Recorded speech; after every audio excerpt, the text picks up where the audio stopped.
It's that time again. To put cucumbers in our ears. To make fun of the Disney Channel? No, 90s Animaniacs. It's time for this year's E3 extravaganza. It's like Christmas for gamers, only more disappointing. Last year E3 took a break because, well, the world shut down. And throughout that summer, everybody just decided to do their own shows. But it's back this year, and since we're not entirely convinced it's safe to go back out just yet, E3 is looking a little different this time round. Now being referred to as the Electronic Entertainment Experience, the show's become an all-digital affair, meaning that you'll be able to experience all the joys and wonder of E3 from the comfort of your own house, which is no different from how I normally watch these shows anyway. As usual, I'm only going to be focusing on the stuff that interests me, and I won't be covering all of the presentations out there, because I want to get this video out before the end of the month. I do feel like it would be remiss of me to not at least talk about the Summer Game Fest. Acting almost in place of E3 last year, it was created by game journalist and presenter Jeff Keighley as something of an alternative to the usual E3 parade. While there are a few presentations that overlap into each other's schedules, I will be sticking mainly to the 4-day weekend showcase as planned out by E3. That being said, I did check out their kickoff show as to not be left out of the loop in case there were any big reveals. And boy howdy were there some big reveals. Tiny Tina's Wonderlands is a spin-off title to the Borderlands series, that by the looks of things will take the familiar gun-toting gameplay style of the main line of games and mixing it into a high fantasy world of dragons and sorcery. A new spin on a classic franchise, Metal Slug Tactics is a turn-based strategy game set within the world of the Metal Slug series. I gotta say, I really love the 2D sprites and animation, as well as the awesome anime-inspired cutscenes accompanying them. Speaking of great art styles, Planet of Lana is a beautiful looking puzzle adventure game set among the backdrop of a peaceful planet now under the threat of a faceless robotic army. The hand-painted watercolor designs brings a wonderful vibrance to the environment of this world, giving it as much of a personality as the characters you'll no doubt meet on your journey. In Tribes of Midgar, you'll need to prepare for the impending arrival of the giants by exploring the land around you, fighting legendary beasts, and developing and crafting new gear as you lead your tribe into battle and protect the seed of Yggdrasil from dark, malevolent forces. The show also featured its fair share of celebrity guests. We had Ryan Reynolds showing the trailer for his film Free Guy, Dungeons & Dragons Dark Alliance gameplay featuring comedian Hannibal Buress and WWE's Ember Moon, Jeff Goldblum being Jeff Goldblum, announcing Jurassic World Evolution 2, and Hideo Kojima presenting a trailer for Death Stranding's director cut, which both trolls the audience and takes pot shots at Metal Gear? Really, Kojima? It also seems like crossovers are a big thing now, as Rocket League is doing one with Fast and Furious again, Paladins is doing one with internet series Genlock, and Smite is doing a crossover with Netflix series Stranger Things. I guess they're trying to get in there before Fortnite hit. Too late. The grand finale to the kickoff came with an official gameplay trailer for Elden Ring, an action RPG game that combines the Souls-like style gameplay of From Software's Hidetaka Miyazaki and the incredible fantasy world-building of novelist George R.R. Martin. Though not a huge fan of these Souls-like games myself, I can tell that this is going to be a mega hit when it's released. This really was a good way to kick things off. A whole bunch of exciting new games, great interviews with esteemed guests, and fantastic musical performances by Weezer and indie rock band Japanese Breakfast. Yes, that's literally what they're called, and I love it. Jeff was the best part of it all, as you could genuinely see his enthusiasm. He truly loves bringing the joy of new video game releases to the greater public. All in all, a great start to a long weekend of gaming. While also not technically part of the E3 lineup, I do want to shed some attention to this year's Wholesome Direct, an indie game showcase that highlights some of the more cute and cozy games out there. Last year's show was a big highlight for me, and I'm sure for many others considering how the world was at the time. Just to be able to see a bunch of games that helped to restore your faith in humanity and didn't require you to rack up a body count. With over 75 uplifting games on offer, I couldn't possibly talk about all of them, so here's just a short selection of some of my favourites. Lake follows the story of Meredith Weiss, a hardworking city girl who returns to a small hometown to work as a mail courier, where she'll meet a wide cast of interesting characters, get to know them, and just might change their lives as well as her own.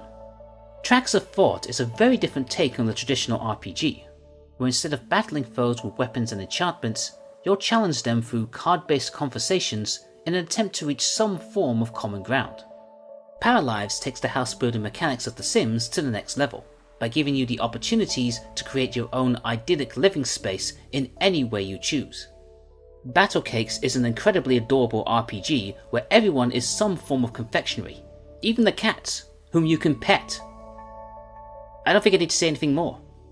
Rainbow Billy, the Curse of the Leviathan, has you going on a quest to restore the colour to a bright cartoonish world by solving puzzles and befriending a wide variety of creatures, literally restoring the colour to their lives.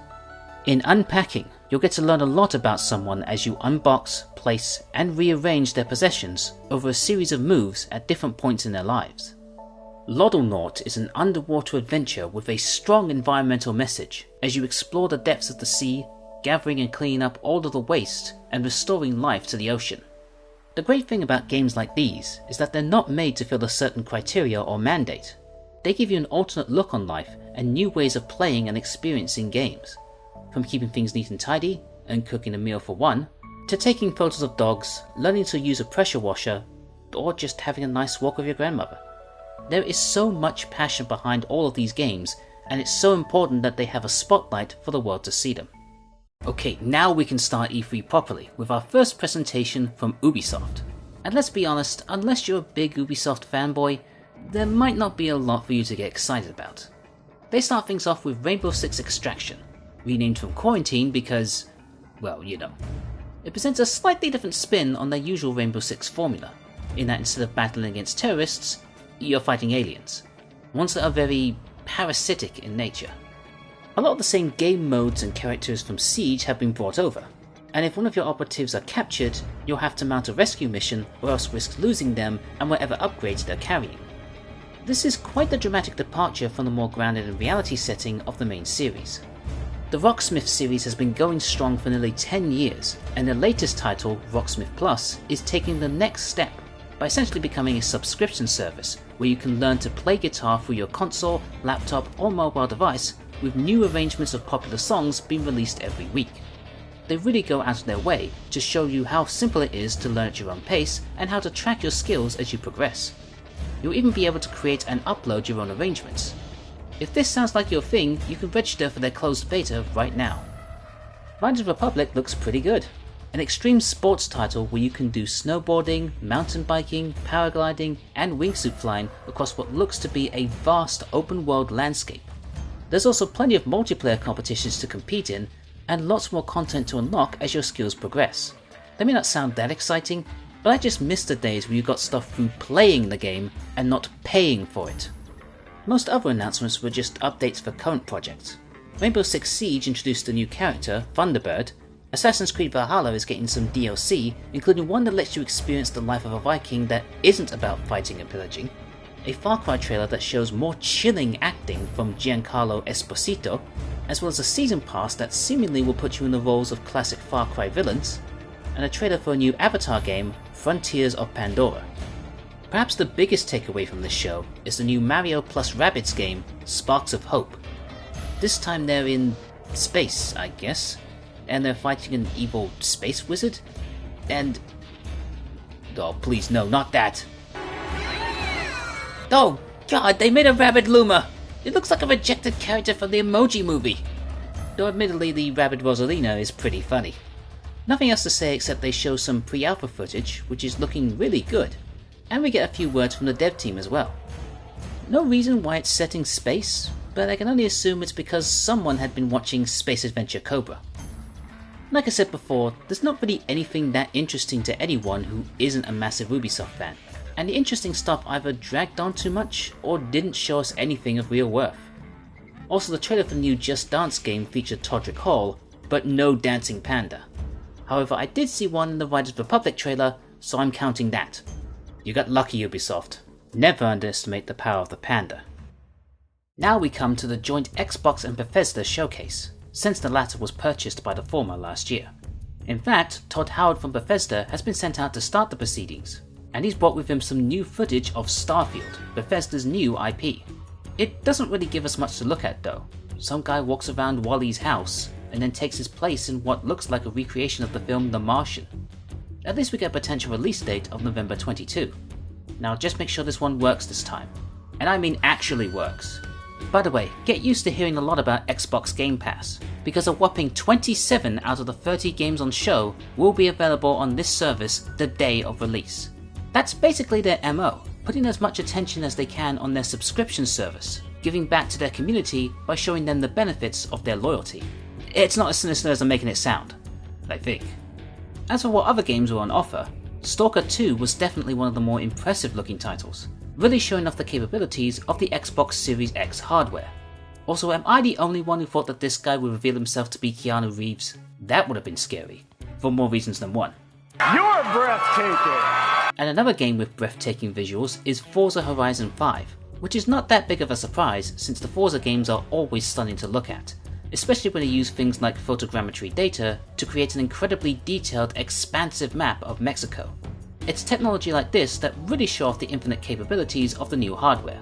Which brings us on to Halo Infinite. I promise these won't all be bad segues. All of the multiplayer footage you are seeing was captured in-engine, and both the multiplayer and the campaign will launch this holiday season. Finally, that grappling hook will soon be mine! Other smaller titles include Replaced, with a lovely neo-noir pixel aesthetic, Back 4 Blood, a game from the makers of the Left 4 Dead series, Somerville, the next title from the team behind Limbo and Inside, and 12 Minutes, which I am super looking forward to playing. As good as all of this is though, most of the show consists of either CGI trailers with no gameplay, or just ports of other games coming to Xbox. Not even Jack Sparrow and Sea of Thieves could get me excited. There has to be something in here that can really hype me up and... Are you serious? Eiyuden Chronicle is coming to Game Pass? Okay, seriously, this is huge. This is a game made by the people behind the Suikoden series, some of the best RPGs ever made. When I heard there was a Kickstarter for this game, I knew I had to put some money into it. Sure, it was only a little amount, but it's enough to get my name in the credits. Look at all this. This looks fantastic. The gameplay, the graphics, the music, it's all just so good. I cannot wait to get my hands on this game and... Wait. There's another game? We're getting 2 games?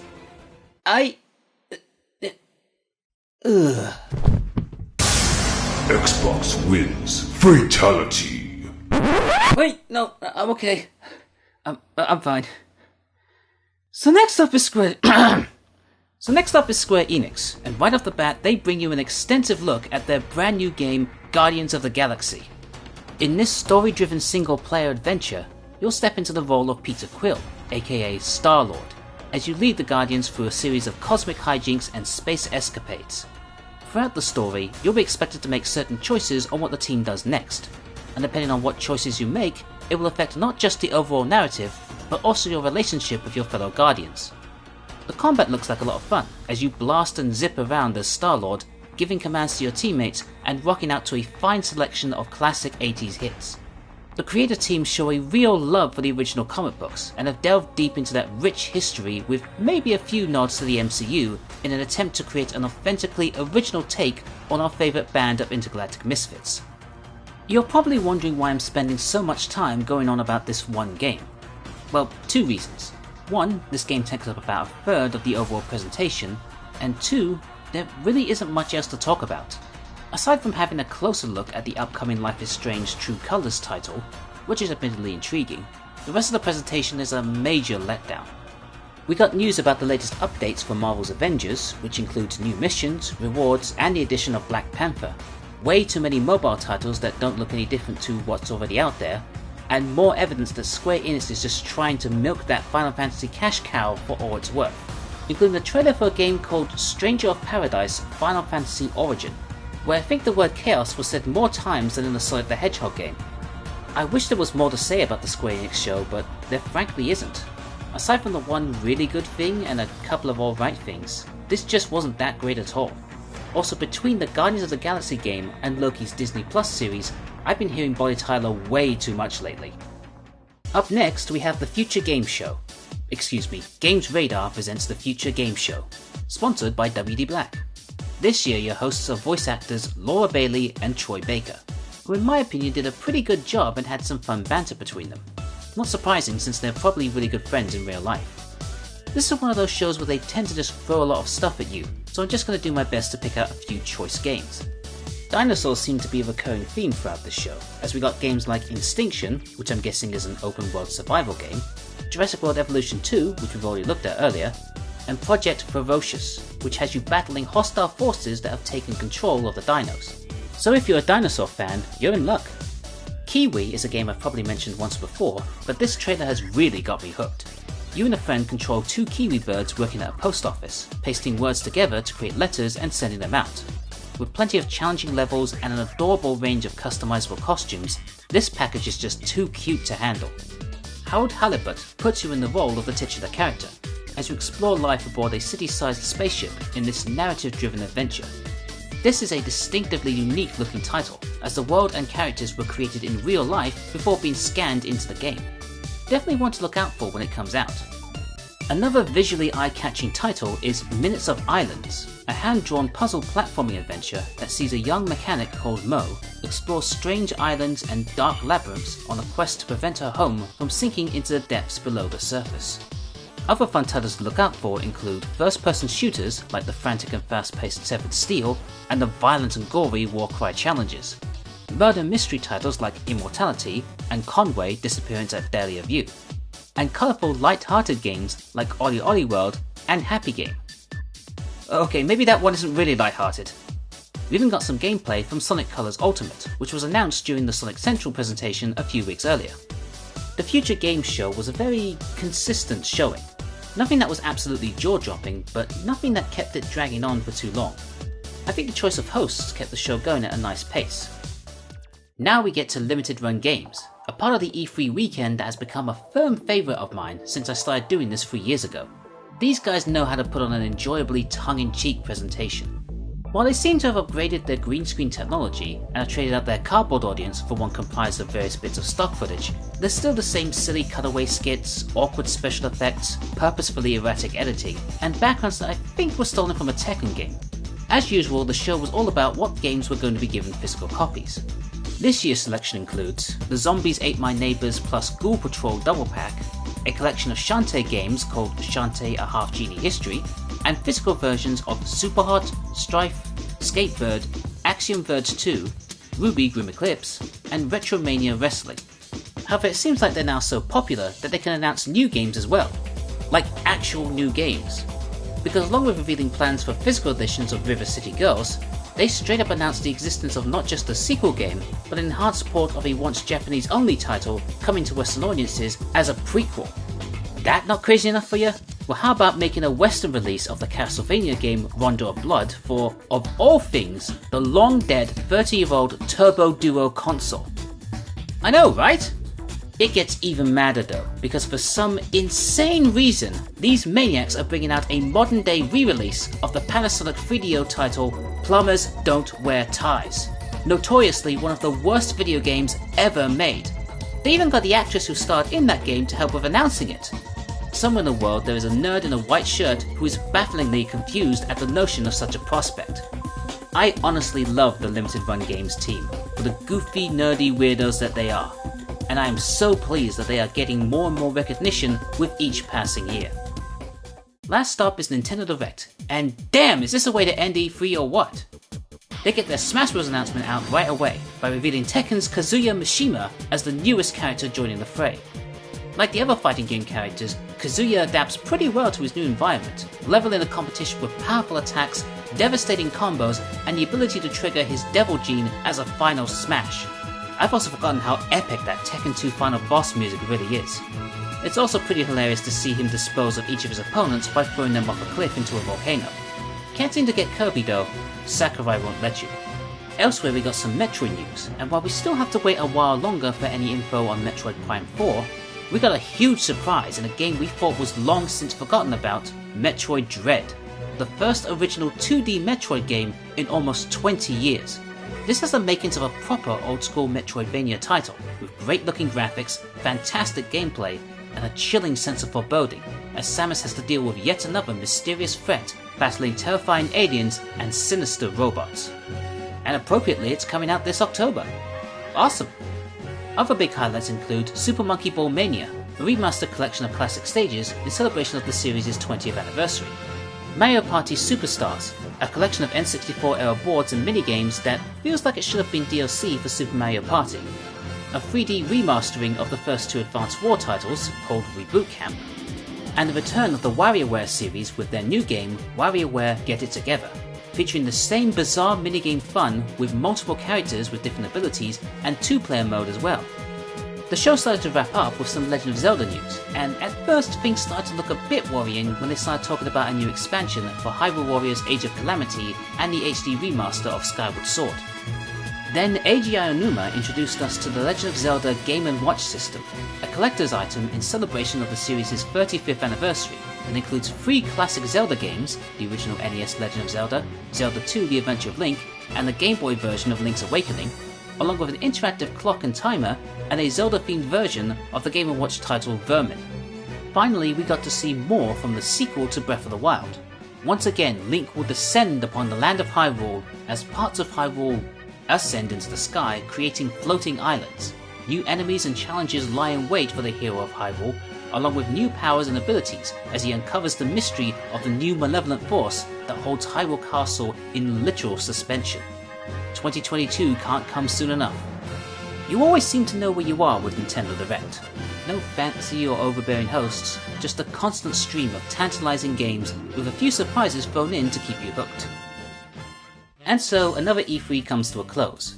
There's been some highs, there's been some lows, and there's been some what were they thinkings, but in the end it was another overall enjoyable experience. Besides, I think we should be grateful that we even got an E3. With everything that's been happening since the world shut down last year, it's been a hard time for any one person to get any sort of work done. E3 is usually a time where the collective gaming nerd fanbase can come together in a celebration of one of the greatest pastimes of the modern age. Even if what we get is a huge stinking pile of garbage, being able to join other like-minded individuals in conversations about what could be or what could have been is something that you just don't really appreciate until it's no longer there. We didn't get an E3 last year, so let's celebrate what we have right now and hope that next time we can all celebrate together in person. As for who I think had the best showing at this year's E3, while Nintendo certainly did come very close, I have to give the nod to Xbox, because they had the one thing that nobody else had. I am of course talking about No, but seriously, Nintendo easily won this year.